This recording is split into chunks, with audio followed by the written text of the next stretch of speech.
why don't I just turn it over to Branden? Give us a quick story, a breakdown of who you are, what you've been through, and really why you're doing what you're doing right now, because you've been helping me a lot. And I know Patrick has heard a little bit about you as well, but what could other people benefit from you? So just kind of walk us through your story to begin with. Yeah, man. So I'm an entrepreneur kind of by upbringing. Every member of my family is entrepreneurial, but kind of middle America type businesses, right? Family businesses. My father was a builder. He started in construction when he was 18, hammering nails. My grandparents ran restaurants. My aunt owns high-end clothing stores. Everybody I know, I grew up in that environment, right? People who work to make a living. And I always wondered, well, I would sit around as a young kid, well, why don't you guys build this business up? Why don't you do this? Or why don't you expand? Why don't you acquire another company? And they'd be like, Branden, you're 12. What are you talking about, man? And you don't know anything. And so I decided out of pure frustration that I always wanted to build big businesses. And I thought, and I think I was wrong in this assumption, I thought the way to do that was through, M&A advisory, investment banking, private equity, all that. I don't know that I was right about that, but anyway, I pursued that work. I also did a little bit of real estate investing early in my life. My dad ultimately built his business up into a real estate development company, and so I got to have a front row seat to that whole world, and started doing that in my late teens. And eventually switched over to doing we'll call it the M&A route. I went and worked for a group called Velocity Bio Group. They're in Philadelphia. They do specialty management consulting for, biotech and pharma. I did both M&A advisory as well as your traditional, we'll call it management consulting work. Then jumped into private equity, where I worked for a firm called Capital Solutions. I technically worked for a sister company. But Capital Solutions is one of those firms that's been around forever, probably 20, 25 years, but nobody's ever heard of them. Run by a guy named Frank Seidman. They do real estate. They've probably done $1.5 billion, maybe more in real estate transactions. And then, also company acquisitions and some early stage stuff. So I worked on the OpCo side, and we had businesses in early stage biotech. We were doing developing an oil re-refinery. We were welcome, Janelle. We were doing all kinds of interesting stuff, and we had companies that were as big as $300 million in total enterprise value down to pre-revenue, right, and plenty in between. And yeah, it was a small shop, so I got a tremendous amount of exposure, and in many ways I'm grateful for that, because I had the opportunity to spend basically every single day with the managing director. His name was Lane Wiggers. He now is a managing partner at Argosy Private Equity, which is one of the more well-known, well-established traditional PE shops out of Philadelphia, and remains a friend and a mentor to this day. Rich, Lane. And anyway, so he taught me everything he knew about private equity. And along the way, I had an opportunity that actually I should back up, Patrick, because this is kind of an important point. When I was in private equity, we were obviously, part of what I did was reach out to entrepreneurs, CEOs, business owners to try to acquire companies, right? That's part of the game. And in that process, we found this company out in California. I won't say the name, but it was a healthcare services company. And what they would do is they would go into hospitals and they would set up and break down the operating room. This is actually an outsourced service that hospitals would hire in contractors for. And this is a young guy who's probably 31, and he built this company up over 3 years, started from scratch, was previously in medical sales. And so I think he had the Rolodex to set this thing up, and got it to about we'll call it 2 million of EBITDA, right? And we get this deal through an investment bank. The company's now about 3 years old. We take a swing at it. We're like, okay, we're going to offer 7 times for this business. That's 14, we'll call it 14 million bucks. And we're like, we're probably overpaying. But that's private equity. Private equity, and don't tell anybody I said this, but it's kind of dumb money, right? So they're out there, they've got a gun to their head, and it is, you have to deploy this capital, which is why these multiples end up getting so crazy. Limited opportunity, pretty much unlimited liquidity out there. And so we offer 7 times, feeling, a little bit like we got buyer's remorse before we even got the deal. And then we find out that a group out of Chicago paid 11 times EBITDA for this business. So $22 million. Wow. Yeah. And that was the moment I realized that my assumptions about life were all wrong, and that I am on the wrong side of this check. I need to be building companies. And there was always a part of me, like something deep inside of me, that was pulling me in that direction. I've always been more entrepreneur than finance guy, although I had the training.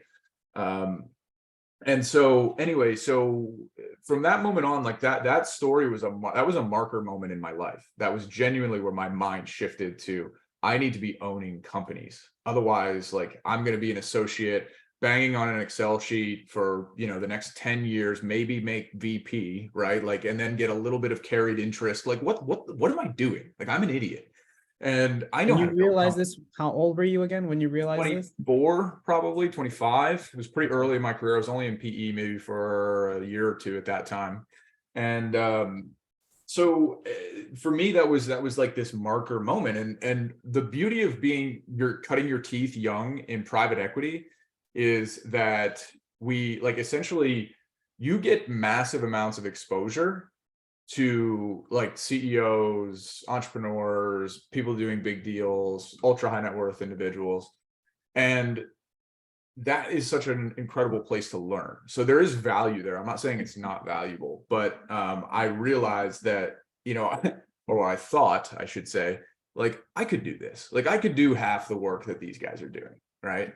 And so anyway, so I had an opportunity through a connection that I had made. People came to our shop to try to raise some capital to start their own healthcare services business in the substance abuse treatment space. This was a bit of a personal thing for me. My sister, as somebody who has struggled with like deep addiction for over a decade, still struggles to this day, goes through, periods of sobriety and relapse and all that, but fortunately today is sober, and so I'm very happy about that. But anyway, and so I've seen what this disease can do, and so we were looking at the space. We had an opportunity. A couple guys came to our shop trying to raise some money. We took a swing at the deal. It was early. It was a startup. They were 2 executives who had basically done turnarounds for other facilities in the past, and decided they wanted to do their own thing. And so they came to us and we made an offer. They didn't like the offer. Deal fell apart. So time goes by, I move on, carrying on, still doing PE. 3 weeks go by, they call me up and they say, Branden, we're really disappointed the deal didn't work out, but we'd love to bring you on as a partner. And I think I was 25 at the time, maybe 26. And so I was like ecstatic, right? I looked up to these guys. These guys were, much older than me, probably 10, 15, one was about 10 or 12 years, the other was a little bit more than that. And so these guys had experience, charismatic, the whole thing. And I'm like, wow, you guys are inviting me? Like, I'm, 25, 26-year-old kid. Like, that's amazing. And so they said, if you can help us raise the money we need, we will give you a third of the company. And so I felt deeply like this was an opportunity for me to both make a positive impact in something that had really affected my own life and my family's life, and then to build like a great business. And that this was my moment, right? That the universe was telling me something. And I still believe that to be true to this day. And so anyway, so I ran it by my managing director. I didn't want to, cause any issues. I asked him for permission. He blessed the deal, wrote me a check, and opened his Rolodex and tried to help me raise the money. And it was, yeah, he's just such an amazing guy. How much And did you so have to raise for that one? Did you say? we wanted about 3, and we didn't. So 3 would have definitely done it. We didn't need 3, but I wanted to have a little extra dry powder in case we wanted to acquire or do some other things. We ended up raising about 2.8, and we only drew probably about 2.1. So we didn't end up needing all of it, but yeah. So Were you raised getting that. it from institutional investors, or how, was it just the people that you knew? High net worth individuals and family and friends, both. Okay. Bit of a side story. So I had put all of my money that I had, like I had a little bit of money saved up, not a lot. I was still young. And so I put all of that in, and I went and I got a personal loan from Discover for 25 grand. Yeah, talk about all in. And I was like, fuck it, it's going in. And so I put that money in there too. And I was like, I made the decision. I was like, this is going to work or I'm going to go broke trying. Right. Right. And anyway, so we get off and running, we raise our money, we go off, we find a facility, we do all the construction, and like we're focused on building facilities that make people feel comfortable and they're welcoming and they don't feel like a hospital or an institution. And so we spent a lot of time and money making sure that we created that type of environment. That they already had the staff, they basically poached their own staff. And so when we finally, got through licensing and approvals and all this other stuff, they announced their resignation from their other company. They were still working there the whole time. Then the company finds out and they sue us immediately, like straight out of the gate, they sue us. And so we're like, shoot, like now we have to go, like we're almost out of money. We got to go call more capital. So we had to go to our investors, call more capital, settle a bullshit lawsuit. They were claiming non-competes and all this other stuff. There were absolutely no non-competes, just for the record, none. This is just a game that happened. It happens in business, right? It was a competitive move. They knew we were going to crush it. People play the whatever it takes angle. Yeah. That's it. And so anyway, we're off and running, and I knew the business would be successful. They brought the whole team. They had the relationships. They had the industry experience. All they were doing was going from where they had been successful previously and starting in a new place that they were the owners of. And like we were projecting to treat about 40 to 45 patients ADC, average daily census, by the end of the year. This was mid 2015 we started. By end of 2015, we blew our projections out of the water. We were treating about 90 to 95 patients ADC, and we were bumping right up against our capacity at our facility. And so it was getting to the point where, okay, to maintain level of care, we've got to expand. And so that started a rapid expansion process. We expanded to 4 licensed clinical facilities, added full continuum of care from ambulatory detox all the way down to sober housing, supportive living. And we grew from basically an idea to, almost 150 employees in total, 4 clinical locations, a corporate office in 18 months. Right. Now, I mean, let me pause a little bit because I want to dive into, some of because the focus of our talk is about, overcoming, the obstacles and struggles. Right? And it sounds like, yes, you were experiencing some obstacles, but you kept on going, right?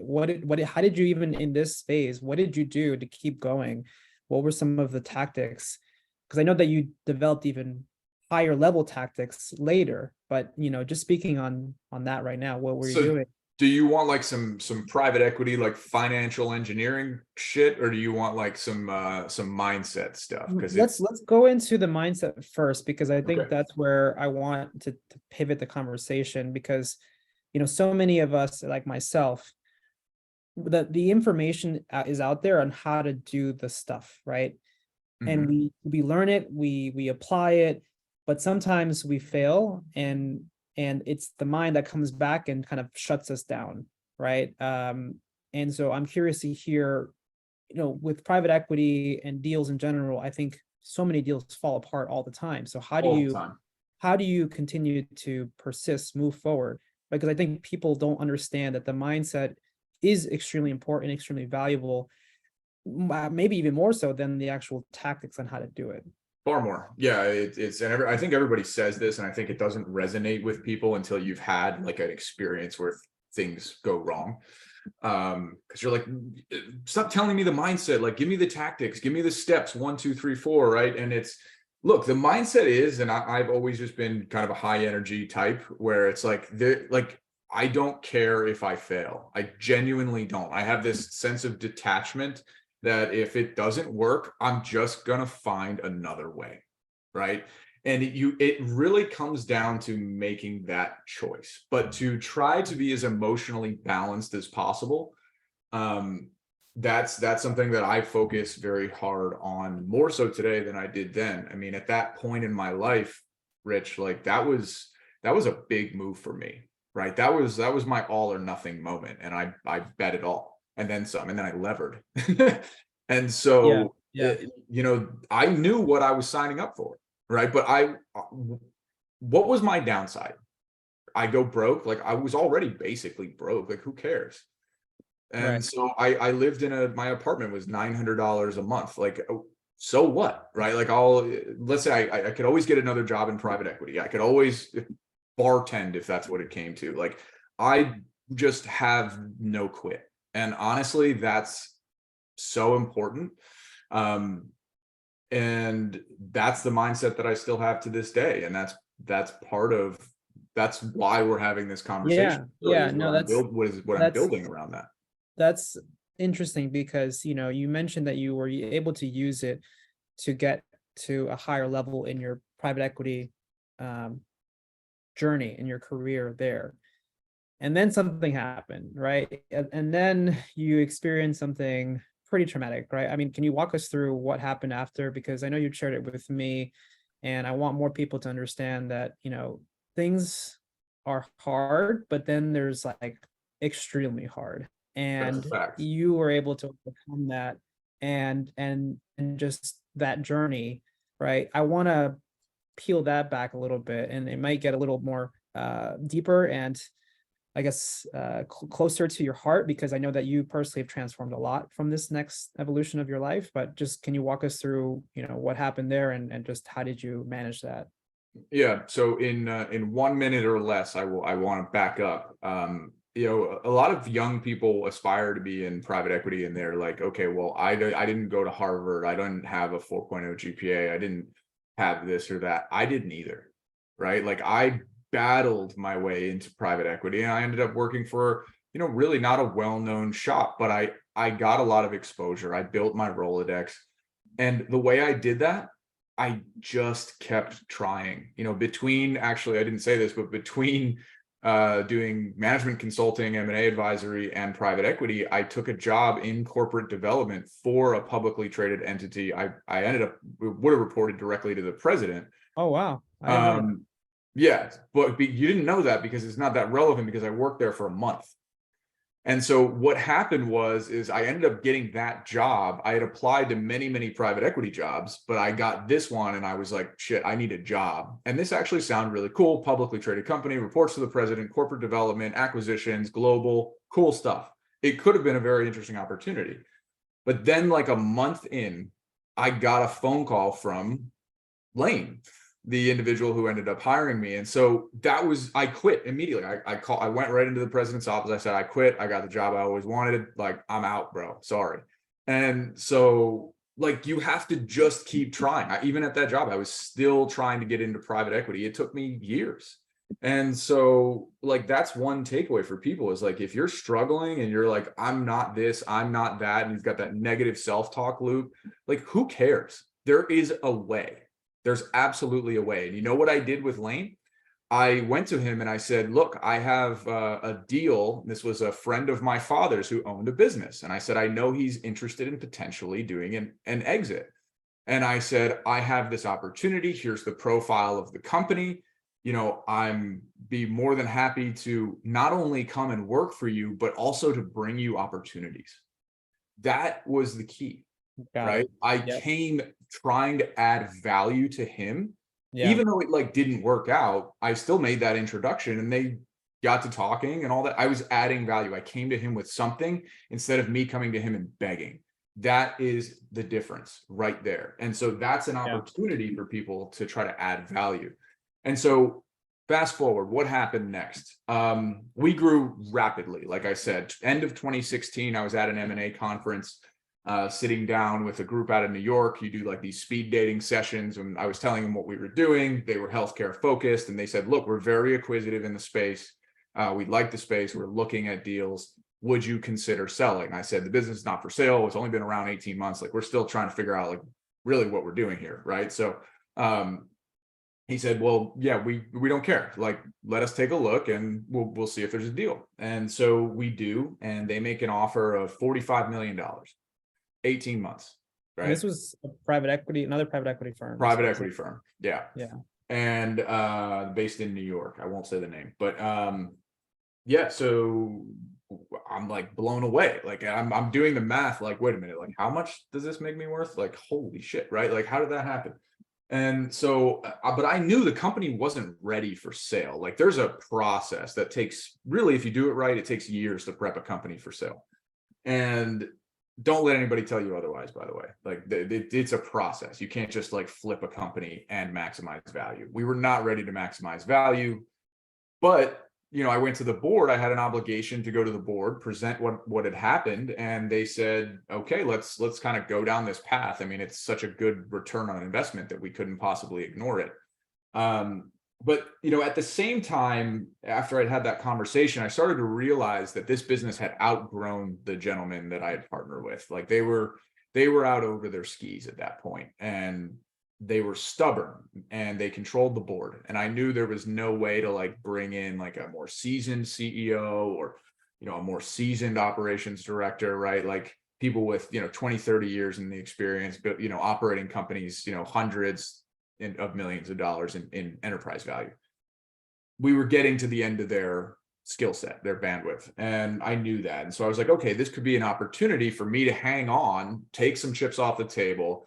I have private equity background. They'll probably want to keep me at least for a little bit, and then help continue to grow the vision. And so selfishly, that was also why I wanted to pursue the transaction, but the board wanted to do it for return on investment reasons. And so I call a friend and I say, look, we got this offer, investment banker friend, we got this offer. I need like a stalking horse. I don't know if this is a good offer, a bad offer. I don't want to do a widely shopped deal. Can you run this thing around to a handful of people and see what you can turn up? And we turned up another offer. And that was for a valuation of 66.5 million. And this was just by using the financial statements, and maybe how did you, because you said that it takes a while to prep a company. So Yeah. with the information that you had, that's what you used to go shop. Yeah. So I basically gave him like the profile of the deal, and he was the same guy who helped me raise some of the initial capital. And so he knew our financials were audited from day one, which, if you're building a company and you want to sell it, get your financials audited. Don't complain about the money, just do it.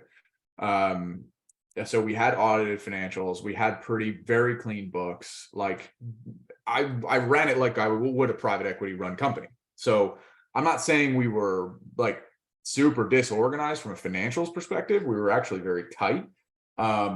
There were other areas of the business that were not tight, but we were in pretty good shape. And so he went out with that information and the story, and that was enough to get people interested. So they come back with a bigger offer. Board approves that offer. We initiate the transaction end of 2016, early 2017-ish. Due diligence takes a year. We had 2 separate quality of earnings reviews. We went under an audit by our largest payer, which is something that is normal in healthcare, but in this case, it was not a normal audit. And I'll talk about that in a minute. And so the private equity firm basically said, look, we're hanging around the hoop here, but we want to make sure that this audit comes out clean and everything's good, because this is your largest payer, right? Anyway, so eventually that is all resolved. It just takes time. We do our second round of quality of earnings review, and the deal closes December 11, 2017. I'm 29 years old and just had a huge exit. And so feeling good, right? Feeling smart. I'm off already doing other things. I had another company I was about to buy for $3 million that was worth like 5 or 6. Like, I could have flipped it almost immediately. I was going to keep it, but I could have made probably $2 or $3 million. I was already building a real estate development company called Captiva Capital Partners that was already like going even after the transaction. I'm still working at the company. And then all of a sudden, about 6 months later, roughly, we get subpoenaed by the Pennsylvania Attorney General's office. And I didn't right away. I got a phone call from one of our directors at one of our facilities. I'm in the corporate office, and they're like, Branden, we've got like the government here. Like, what the hell is going on? I'm like, I have no idea. You tell me what's going on, or I have no idea what's happening. And so anyway, we get these subpoenas, and it's basically a request to interview certain employees, and we report it to the buyers, the new owners, we report it to council, the whole thing. It just starts a whole legal process, and the buyers are like, look, we're healthcare guys, we've seen this a dozen times, like, this is Oh, healthcare. really?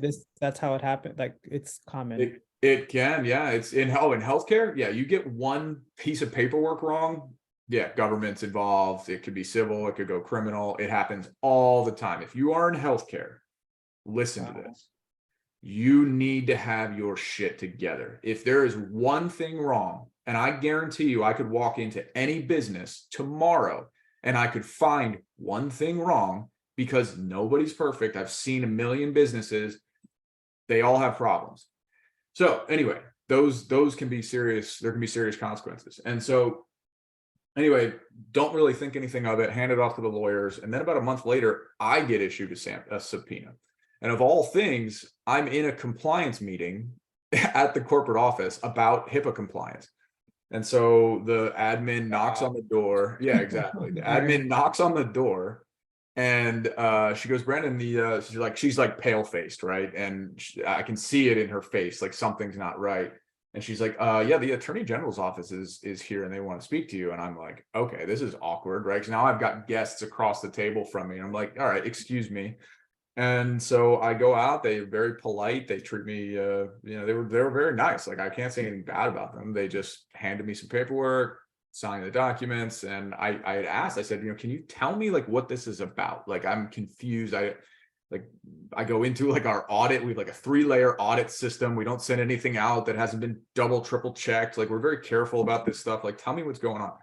And they're like, yeah, we can't share any information. Okay. So they leave. And then I look at the names of so on a subpoena, they have it's a request for information. And on that list, they have all the entities that they're requesting information about. And there are, I don't remember exactly, but like say 7 or 8 entities on this list. About 4 of them I've never seen before. And so I'm going, okay, what the hell is going on here, right? So now Well, I'm assuming I'm your partners know, or the other people know about this, right? That's correct. You would assume. And yeah, so but it alerted me that there was something going on, right? Now I'm concerned. And so anyway, I handed off to the lawyers. Every lawyer I talk to says, Branden, you'll be fine. Don't worry about it. Like, from what we can tell, what we know, like, yeah, this doesn't really affect you. And we eventually figure out they're investigating 2 things.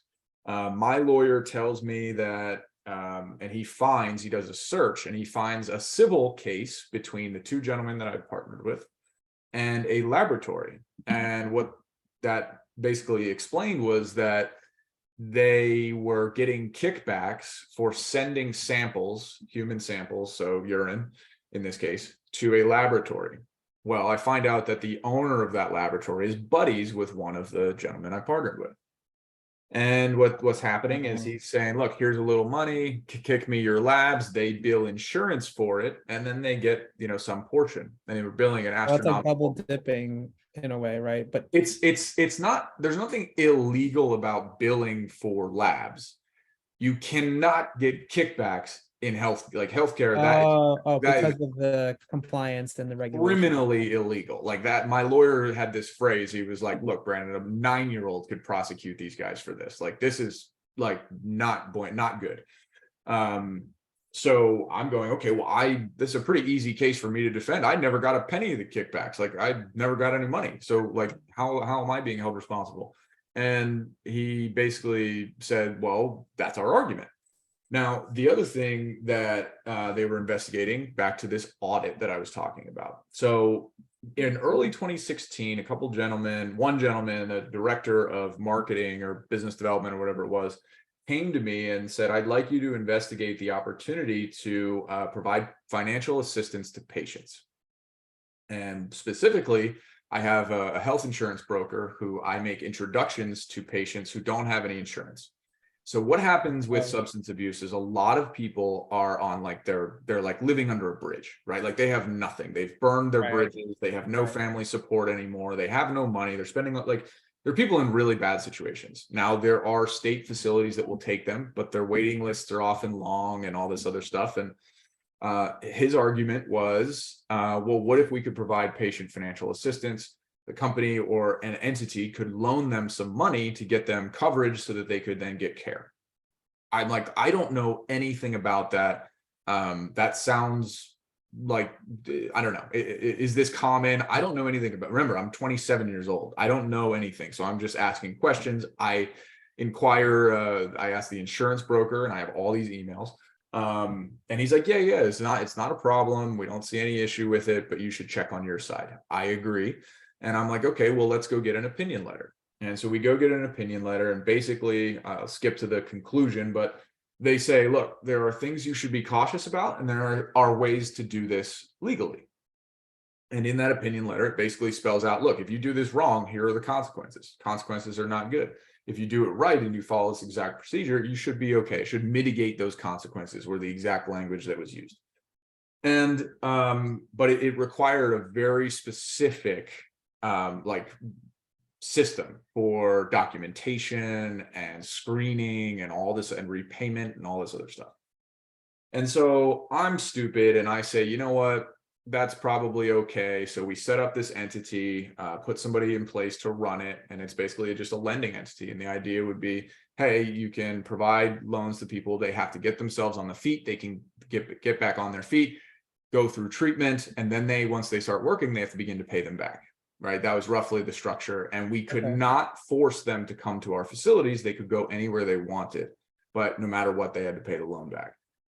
And so basically I helped with that initial part. I funded it. I wrote a check and I said, look, I will fund some initial. I wrote that personally. And so we were kind of off and running. And what ended up happening is it was horribly run. I found out very late at this audit that I was talking about that they were very disorganized. The paperwork was not done correctly. And when you say they, you're referring to the people running. The people who were running it. Yeah, who were running this, we'll call it, side of the business. And it was, what I found out, like, it was a disaster. And so that's where the audit came from. Now, there were a number of conversations back and forth about how do we resolve this? Is it possible to resolve it? There were meetings in person. And eventually we just thought that, like, it worked out. There was the payer withheld a little bit of money. They released the rest and everybody moved on. We shut the program down at their request. Like, it was, we tried to handle it correctly. Anyway, now what we find out, fast forward, is that the payer they just handed it over to the Attorney General's office. And that was why it ended so abruptly. We didn't know that at the time. Oh, so that's what triggered everything. That's exactly. Well, that, and then we also think there was a whistleblower, somebody inside, because what I ended up finding out was that there were several low-level people that were getting, like, kicked some extra money to the people on the boots on the ground people who nothing happened to, by the way, to do the actual dirty work. And so, come to find out, this whole thing's now blowing up, right? There's a full-on active investigation going on. Subpoenas. So, like, I want to walk myself or other people through what's going through your head. How are you dealing with all of this? I mean, you just described this huge rise. You've done acquisitions, buying things, selling things. You're like on this ride, and then all of a sudden this person comes in, talks to you, and people, their faces are white, pale, and you're learning, like, what's going through your head? How do you even cope with all that? What do you do? I've always been pretty cool and calm under pressure, but I mean, my stress level went through the roof. Like, I can't even describe to you the amount of fear that you feel when you're hit with something like that. And it was surprising. It's not like I was like, oh, I know this is going to happen. Like, it was genuinely a shock. And so, is this when you started, we'll call it, I mean, with all that stress and pressure, is because I know you talked a little bit about, you started drinking a lot, I think, but I wasn't sure if that was before or after. Well, I've always been a partier for sure, but like when this type of thing happens, it's not uncommon for people to self-medicate. Now we had not advanced, like I hadn't been like arrested or anything, like not, we were still in the investigative part of this, but my stress level was through the roof. I knew it was going on. I was still trying to get some of the other deals done, and still building this real estate development company. Now what happens next is the new owners, they file suit, right? They're like, this is a mess, we're going to sue. And in a private equity deal, it was a structured transaction, meaning there was an earnout, there was some equity that we rolled into the new company, there was escrow, right? And all of that totaled like real money, 8 figures. And so they're like, we're going to claw all that back. So they sue us, we settle it, we say, fine, keep it, whatever. But to me personally, that was like, I don't know, $4 million, probably. Out of your pocket. Yeah, out of my pocket. Yeah, What's your, I mean, you're married right at the time, or right? I just got married. Yeah. What's your wife thinking? Like, what's your family thinking? I mean, because I'm trying to, again, Yep. put myself in your shoes, but I'm also facing very similar situation where, things don't always go the way that you want them to go. No. In my case, right, we have lots of, once the debt gets too large and, obligations aren't met right at the same time, you have to balance negotiating and spending time figuring this out with the lawyers, but then also your family, and not putting that negative energy with your family. So were you doing that? Was your marriage kind of suffering? How were you able to overcome It's a that? question for my wife. But the one thing I will say is I was always very transparent with her about it. I told her basically everything that I knew, and it's weird because in this type of an investigation, you don't really know a lot until it all kind of blows up. But I told her what I knew, and so I tried to be as transparent as I could. But it was difficult, and then you're also under seal, right? So you are actually legally bound to not really share this information once you sign that document. So anyway, it was difficult. Did it creep into my relationship? I'm sure it did. I would be lying if I said that it didn't, but I want to say that I tried to do a good job. Did I self-medicate more? For sure. I always like to party and drink and all that. But it definitely went up, and over the coming year, I gained a lot of weight. I was more and more out of shape. My mindset was terrible. My anxiety was through the roof. And then you drink and then you get more anxiety, right? It's like this horrible negative downward spiral. And that's where I found myself going. So I'm trying to build this real estate development company. I'm at work one day. We're doing very well. We've already got 3 deals like under our belt. We settled the suit with the what's it called? The buyer. And I get a call one day, and it's my lawyer, and he's like, Branden, I've got some really terrible news. He's like, I just got off the phone with the US prosecutor, and they originally had passed on this case. They had known about it, I guess. But the state decided to pick it up, and now they want to get involved because they don't want to let the state have all the fun, which is what the federal government does. And so they've decided that they are going to pursue a series of indictments of like 11 people or 12 people. I don't remember exactly. It was a pretty big number. They're going to make an example out of this case. And oh, by the way, your name is on the list. And that was the moment that my life fell apart right there. Wow.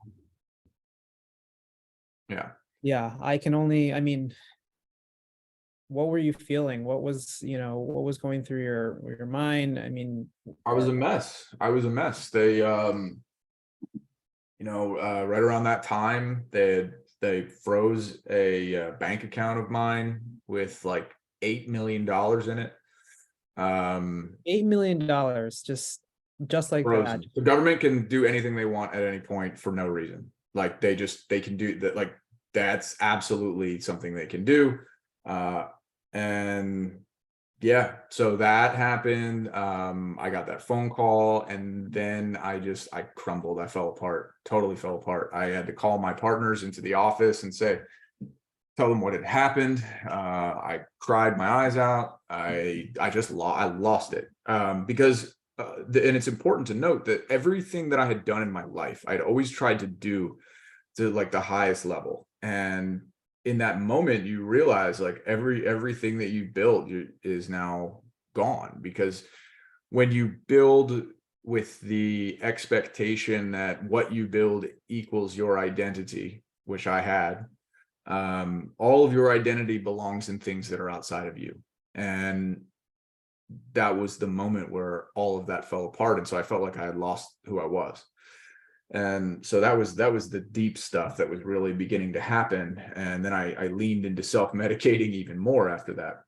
But I called my wife and she's like, look, just come home. And so I did. I resigned pretty much on the spot, because we had institutional investors. I didn't want any of that to come back to my guys. These guys were like family to me. And my two partners in my real estate business I'm referring to, I didn't want anything to come back to them. So I resigned. And then I had resigned from another deal I was in. The deal that I was trying to buy, that fell apart, because now I didn't have the capital to like buy it. And so everything crumbled. And your name is basically tarnished, right? I mean, you Oh, can't do anything. I mean, destroyed. Yeah, like not even tarnished, like absolutely just destroyed. They held a press conference. You know, they had my ugly mugshot all over the place, which I have in one of my presentations. And if you can see, my face is all bloated and it's just like I look terrible. But yeah, it was devastating. But I went from like this super fast paced, like go, let's buy businesses, let's build companies, let's do all this stuff, to I had nothing to do, like nothing. And I'm just sitting there waiting to figure out what is going to happen. And it really deeply affected me. I fell apart. I fell into this, horrible, anxious, high stress, depressed, lethargic, like state. And it was very, very difficult to get out of it. And eventually, did you ever feel suicidal? Like, yeah. Oh, you were- absolutely. Yeah. I mean, I multiple times was like, I don't think I'm ever going to recover. I'm only 30. I was like 31 or 32 at the time, just gotten married. Like my poor wife, like I'm better off without her, like, or excuse me, she's better off without me. Like, I don't want this to impact her. Like all this negative stuff ran through my head, and I'm like, I'll just fucking kill myself. Like this is, and people do, by the way, like all the time when this stuff happens. But I did not, of course, and I don't know that I would ever do that. I don't know, but it was extremely difficult, like a level of emotion and stress that I've never experienced before. then what in your time, I guess, there really just triggered this change, right? Because I know you have changed, right? You're obviously, Oh my God, yeah. you're not in prison. We're speaking to you right now, but Yep. what did what happened? What did you encounter, see, feel that really just sparked that change? Because I know a lot of us sometimes just need that one spark, or maybe something to get us to do something, in order for us to just keep the momentum going. And what would you say to people who are stuck right now? I knew I needed help getting through this situation. And I knew that I was not capable of getting through this situation without it. I'm thoroughly convinced that I probably wouldn't be here today had I not made the choice to seek out support. And the hard part, though, for me was like when you go through that experience, and if anybody listens to this and they've been through it, they'll know exactly what I'm saying. You feel so alone.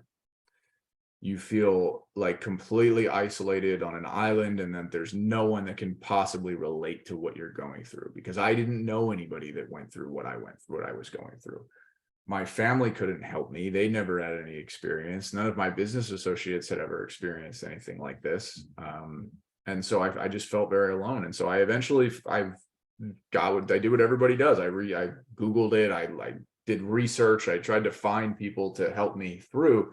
And I did. I eventually found a mentor who helped me navigate my case. somebody who had like, I mean, his situation, his story is amazing. Was And he an actually, attorney or was he someone similar no, to you? he's an individual who went through 26 years of incarceration and had come out the other side. He wrote while he was there. I mean, he just like, he's a life-changing human being to know. I interviewed him on my podcast, and he talked to me and he's like, Branden, like, you don't feel this way right now, but you're gonna be okay.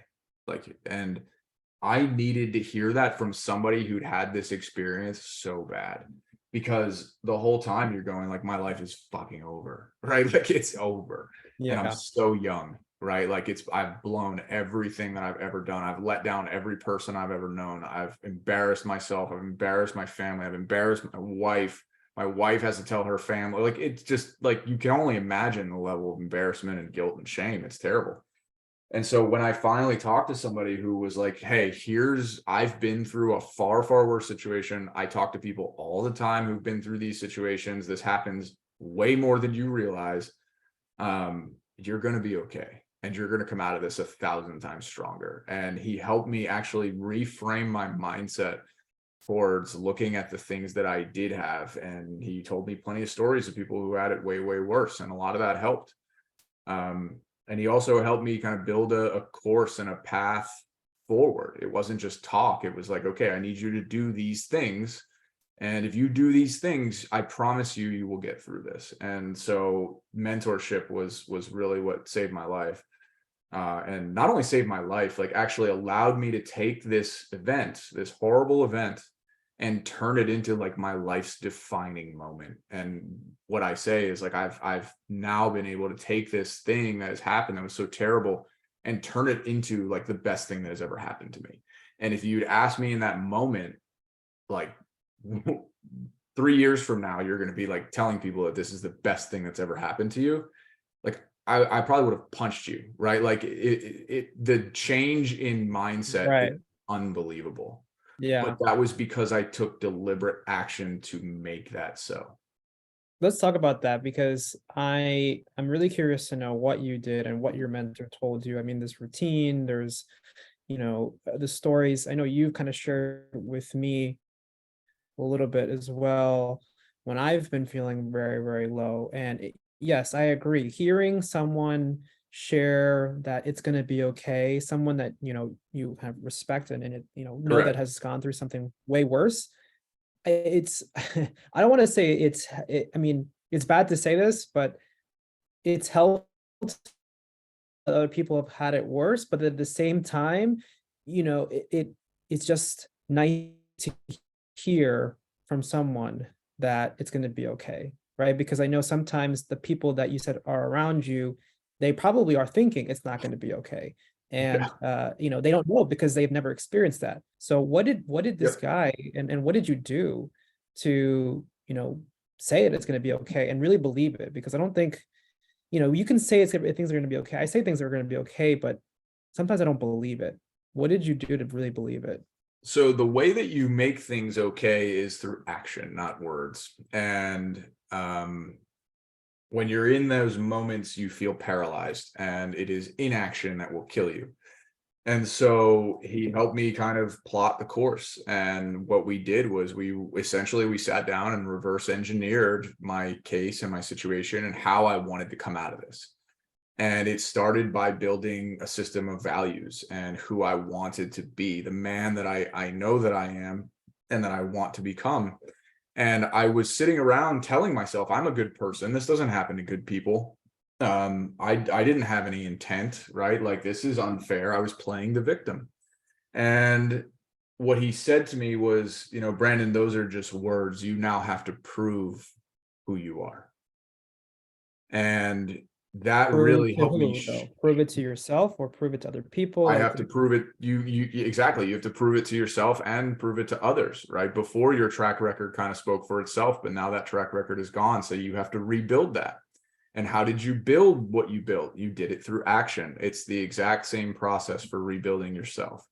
And so I reverse engineered my case. Like, priority number one was, I knew I was going away. How can I get home as fast as possible? So I ended up being sentenced to 37 months. I was not home, but I was released from prison in 10 and a half months. How did that happen? It was all planned. right? It was all deliberate. I did every possible thing I could to get home as quickly as I can.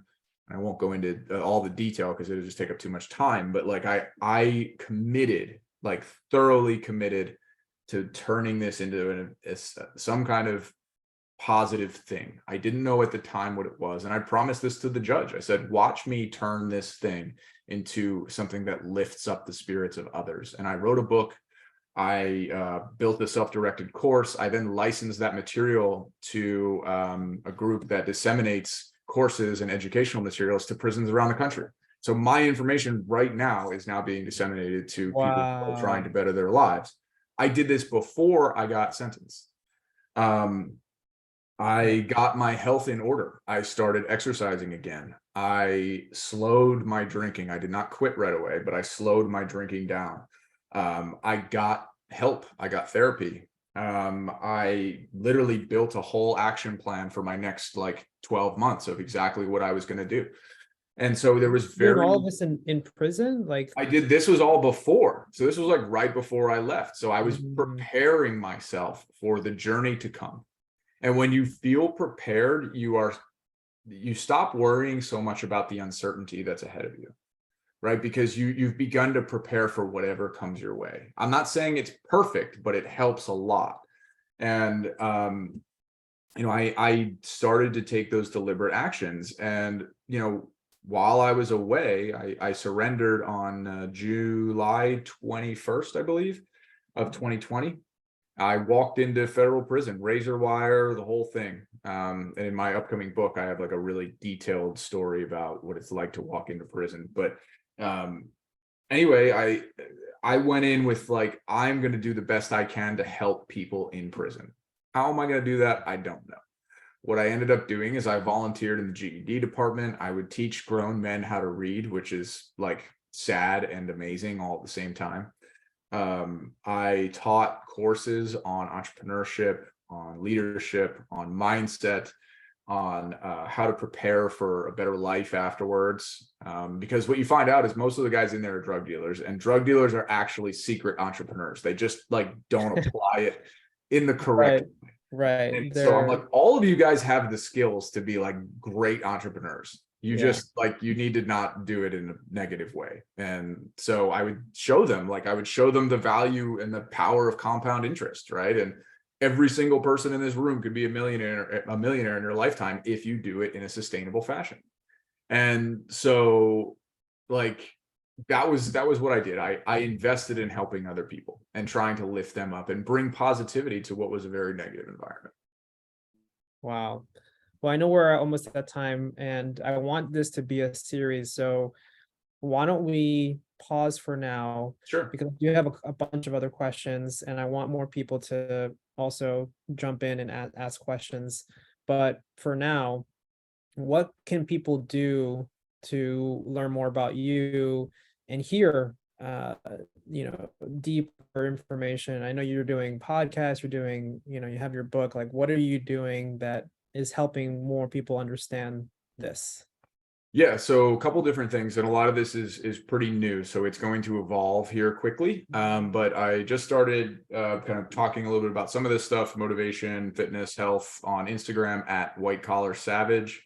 I also am launching my podcast. I was just doing that before this call, and that is going to be available on Apple and Spotify. It's called the Convictions Podcast.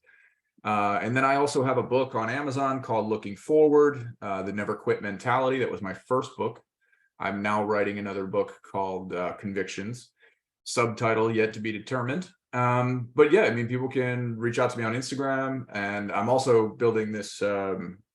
This is actually my favorite project, is my coaching program that I'm building, which is under the brand name White Collar Savage, and it's really to help high achieving individuals kind of battle their way through the challenges that we all face in life. Many of us high achievers are not used to failing. We're not used to the struggle. I'll say that for a fact that I personally am not. And when I do, I tend to frame it differently to help me. But I think there are so many failures that I've experienced as a business owner, an entrepreneur, that I've never really felt before, Mhm. that truly hurt, right? They really, really weighed me down.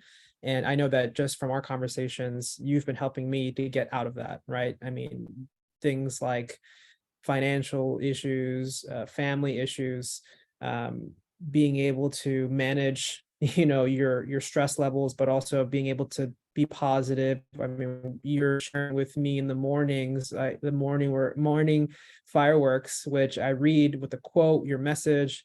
It Yeah. honestly motivates me. It fires me up. I get really excited, and I look forward to those conversations or to your messages, and hopefully more people get to see that. And that's, I think, part of the reason why I want more people to hear Yeah. and do these series, is so that way they know that there is help, there is a way out. And I think people may not like to share that they're struggling. uh, they like to share their wins, and it's very hard and difficult to share that you need help. But I want people, if you hear this, to know that we're trying to create right now a little safe environment for people to say, yeah, I need help. I'm raising my hand, and it's okay to ask for help, right? I know that I struggled a little bit. I mean, with you, it took me a little bit of time to say, hey, Brian, I need help. And when you talk to me, I mean, I've already started to see the change happen, right? To just to little things, but they're stacking up. So That's it. again, I want to say thank you, for taking the time, for sharing, Yeah. Thank you. and also, you know to highlight on what you're doing. And I appreciate it, and hopefully more Yeah. people will appreciate it too. Thank you so much, man. No, I'm super excited about it. And it's not just a place for support. It's a place to help you take that challenge and do the exact same thing I did, to turn that challenge, to turn that struggle into your defining moment in life where you realize that you have another fucking level. Like there is another level to you that you have not tapped into yet. And that's what we're working on. And so, anyway, man, thanks for setting this up, Yeah, and definitely look forward to continuing the conversation. awesome, awesome. Well, thank you, and we'll send out more information real soon. Until then, thanks everyone.